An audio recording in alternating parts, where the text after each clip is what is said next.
Pasangan calon nomor urut 1 Anies Baswedan Muhaimin Iskandar menyiapkan sekira 1.000 pengacara untuk menghadapi gugatan Pilpres 2024 di Mahkamah Konstitusi. Namun berbeda dengan kubu Prabowo Gibran dalam menghadapi gugatan kubu pasangan Capres-Cawapres nomor urut 1 dan 3 di MK.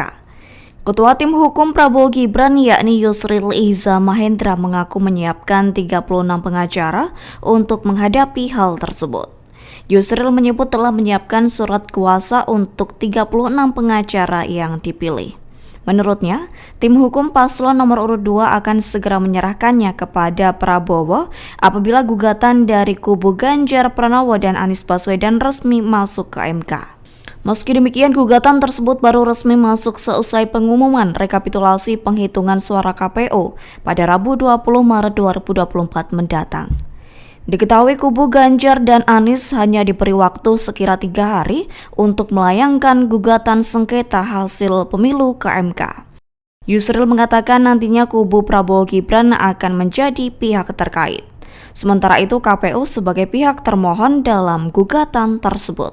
Terkini Yusril menyatakan total 36 nama tim hukum Prabowo Gibran adalah profesional.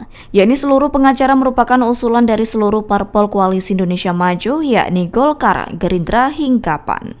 Terkait hal itu, juru bicara Timnas Amin yakni Iwan Tarigan mengatakan bahwa tim hukum Amin saat ini sudah sangat siap mengajukan gugatan Pilpres di MK.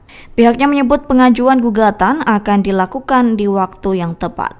Menurut Iwan Tarigan, tim hukum Amin telah mengantongi data dan bukti kecurangan selama proses penyelenggaraan Pilpres 2024. Download Tribun X sekarang, menghadirkan lokal menjadi Indonesia.